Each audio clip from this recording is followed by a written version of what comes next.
you got too many donuts.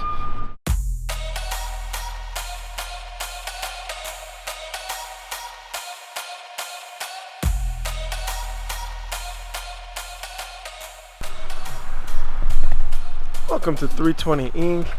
Been a Printavo shop for 4 years, 5 years maybe.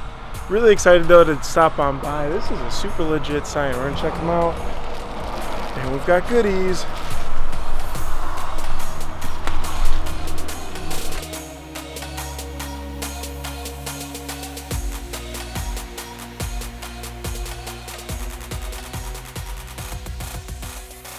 What's up? How's it going? Good Welcome. Hi, I'm Drew. Really since January.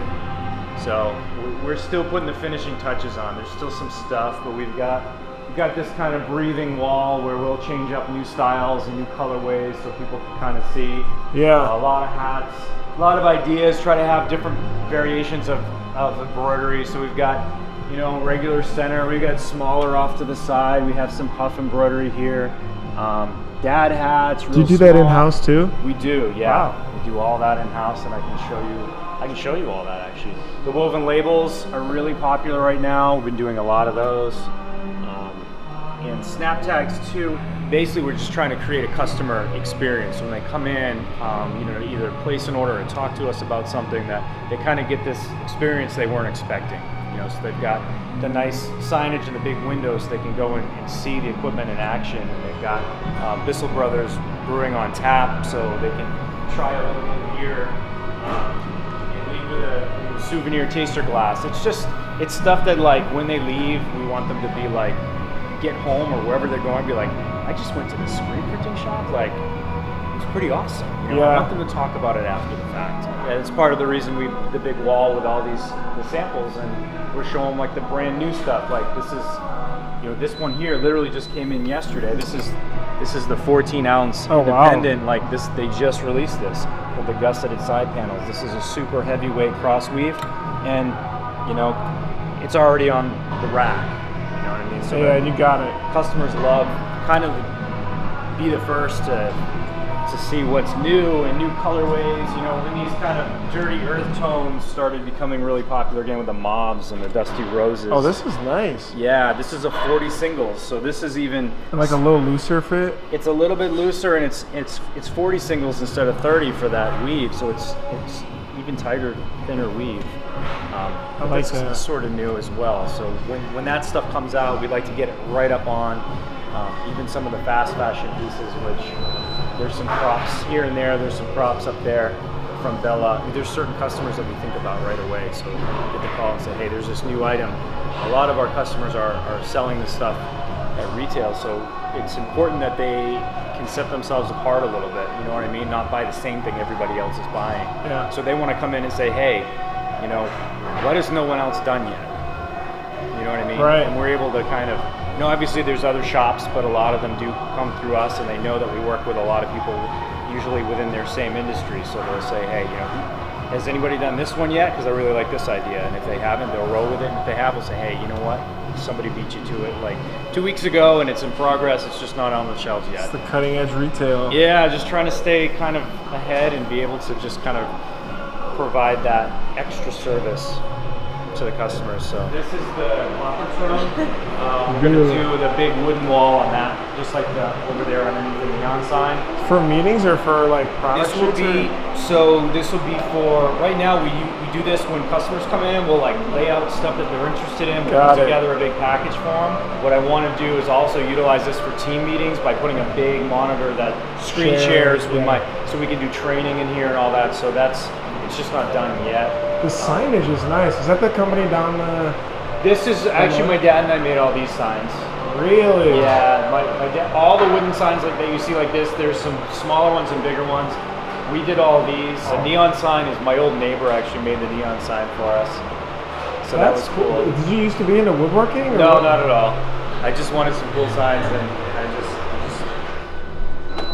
I can't just go buy wood. I feel like I can make that without, I'm glad it's sort of over. background. Like, it's one of those things you start and you're like, why did I start this? But like, when it's done, it's just beautiful. Yeah. Like, everybody comments It's a on great the signs. touch. Yeah. This is something my father-in-law just finished for us.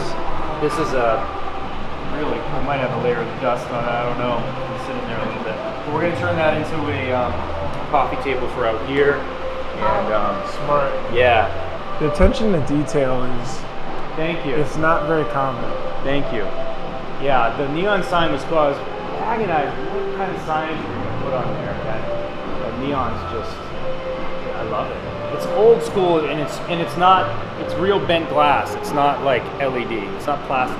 Even honestly, the window too, It's huge. because people just don't know how the stuff's made, No. and that's walk the in and be biggest like, thing. wow, you know? Yeah, and when we're really cranking, they're just coming in off break, so they're getting started back up right now. Like, it's really fun to watch. Again, it's part of that experience. We want them to be able to see. Like, I remember the last shop, every time if I had a minute, I could bring someone out back. As soon as they crossed around the corner, they were like, I had no idea this, holy cow, you know? So this is, they get that whether I'm here to show them around or not. Oh, This is nice. our embroidery department. Yeah, this is nice. It's organized too. Look at all the threads all. We have every single Madeira thread color that they make. All of them. We run the Barrington machines. I think they're the best machines. I think the Gina's a nice. We'll most likely be adding another 6-head. So we have a 6-head, 4-head. We'll probably put right where I'm standing another 6-head. We do a lot of work with LL Bean. Oh, okay. And so we do a ton of their overflow, and their overflow last year like tied up our machines entirely, and we had to outsource all of our regular orders. So I want to bring Good in. problem to have. It is a good problem, yeah. So we'll bring in more so that we can do more in-house. We do a lot of stuff not for Patagonia, but direct with Patagonia's department. My seamstress is actually off today, but These are for the tags and everything? yeah. So this guy right here. This is the Yamada. This is called a post bed machine. I've learned so much about sewing machines since I started bringing this in house. First one I bought is that. You see that vintage Singer over there? Yeah. That thing will like sew saddles. It's pretty intense. But it was so much overkill. I don't know if you can see that. So it's got a servo motor, but it's so overkill that like my seamstress was like, this thing is made for making boots or something. So we started with that, and then I said, you know what, let's just go with these brand new machines, more commercial, industrial. So we have the Juki. We do a ton of sewn-on tags with the Juki, and then anything with hats, if it's leather patches or anything hats, the post bed is magic for that. That's the ticket when it comes to it. That's the secret sauce. Some labeling. We use this. We love this machine. Here's some tags. Yeah, some all-made tees for them, relabeled. The 3 autos, we've got the big Eco, that's a 16 color, that's the largest press in the state by a long shot. And then we've got these 2 8 color M&Rs, which we really love. I really like the M&Rs a lot. I felt I really want to give the Eco a try. Some really good print shops have been running the rocks and been very happy with them. So yeah, it's a little tough having both because you got to have parts two sets of squeegees and plug bars. Right. But for the most part, we've been really happy with it.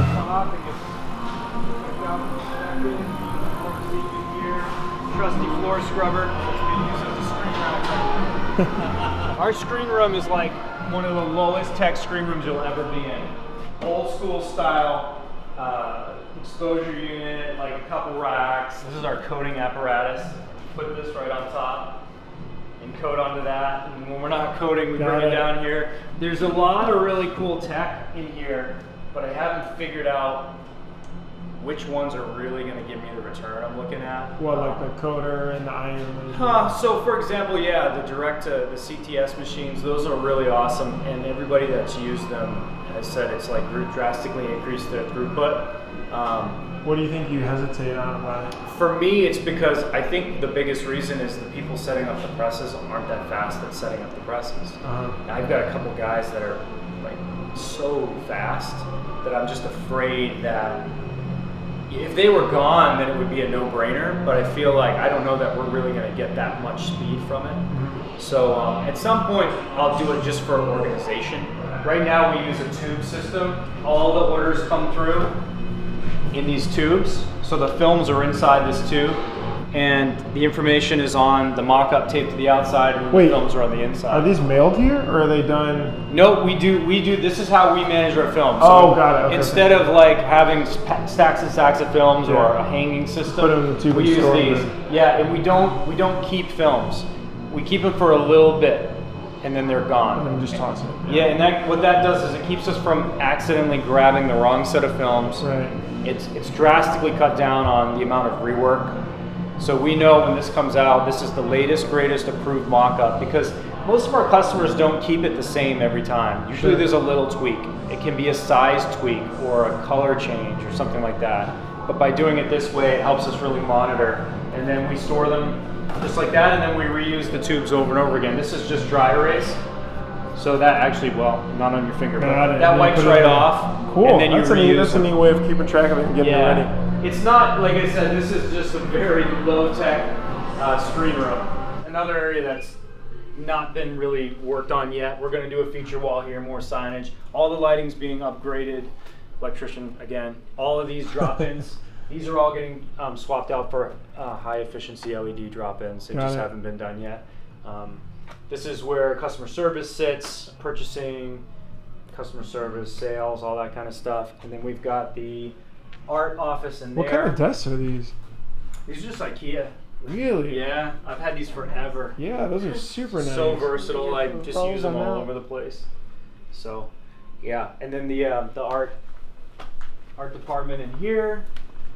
We got a plotter cutter, and we've got the bigger Epson printer there for wide format, and printing off the roll. So again, kind of low tech, you know.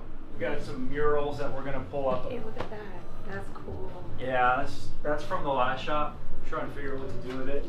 But there's some local, graffiti artists that do really cool artistic stuff, and we're gonna give them a couple walls up in here. That would be awesome. To get going, we got a little some kitchenette flavor for them, and then my office is in here, which is nice because I'm so far away. Like you could focus. Yeah, it takes. Don't get bugged as much. Yeah, so I got my balance board for when I'm deep in thought. Whoa! Do the balance board thing. Here today with Drew at 320, 5 Q&As. Here we go. All right, first question. Running a shop like this, what do you feel like keeps you up at night? Just making sure everything goes up on time. Mm-hmm. I think that's one of the most important things to our customer base is making sure they get their stuff on time, because if they don't have it, they can't sell it.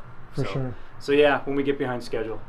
What are you thinking about in terms of growth? Like, where do you think your focus is to help grow the company right now? Right now, I'm focusing on really kind of cultivating our client list. Mm-hmm. Really only focusing and going after very specific clients that we're interested in working with, or that we work with similar people in their industry, and it's a good fit. So we're really focused on growth in terms of a specific type of customer that we're going for, and starting to really kind of cull our customer list. There's certain ones that we've been working with for years that aren't necessarily a great fit for us, so we're working on kind of getting that, cultivating. We literally were just talking about this, like getting more specific in the customer you want, but also the customer that's most valuable, right? Versus one that may be higher maintenance and lower revenue. Exactly. And with bringing on a sales guy, which we've never ever had before, cultivating that list is going to be so important, because as tight as press time is now, it's going to get even tighter. And so we have to make sure that what is making it to the press are orders and customers that are the best fit for us. What is something you would have done 3 years ago, knowing what you know now? Oh man, maybe I wish I would have started doing, and this isn't a play because he's speaking in your thing, but I've kind of adopted that whole of my own variation of the profit first thing. Okay. And I think from a business standpoint, I wish I'd been doing that right from the beginning. I think that would have been good. But I mean, everything else, honestly, like the equipment I bought, I feel like I bought the right equipment at the right time. I don't regret any of the big purchases, or wish I didn't do. Even when we made our big moves to, this is our 4th location. Every time we've moved, I felt like we really kind of did it at the right time. You know what I mean? So I don't have any huge thing. I wish I knew that. I wish I'd started sooner. You know, I didn't start until I was 28, so I wish I had started when I was 20. That's something, you know, if I could go back, but. Cool. Why do you feel like you didn't start sooner? I don't lament, because it wasn't really something. I think everything happened when it was supposed to happen. I mean, I was in the military. I went into the military after I got married, after a couple of years at college.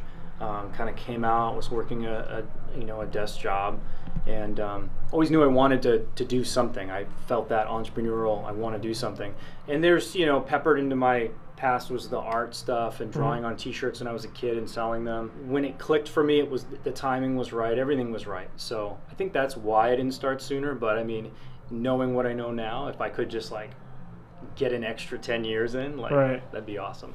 And last question, what would you advise a shop that you got 3 autos, one's a pretty big monster, that maybe is just getting to the first auto or you know, a couple of years where you used to be? What's something that you would tell them? I definitely think that they should go in that direction. The automatic presses versus manual just is really going to take any shop to the next level.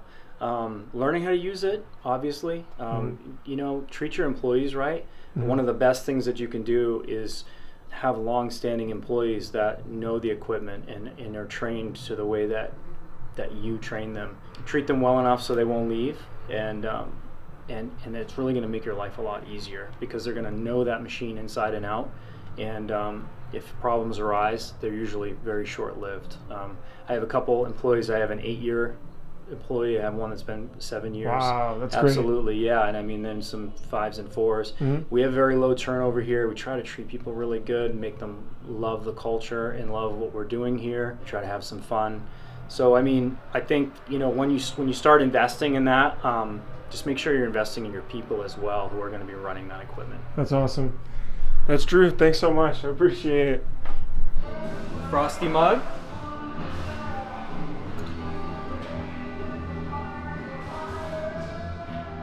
I won't pour it all the way up so we don't foam over. One of Maine's premier breweries, Bissell Brothers. Oh yeah. Here you go. This message is sponsored by Bissell Brothers. By Bissell Brothers. There you go. I'll pour a little taster for me.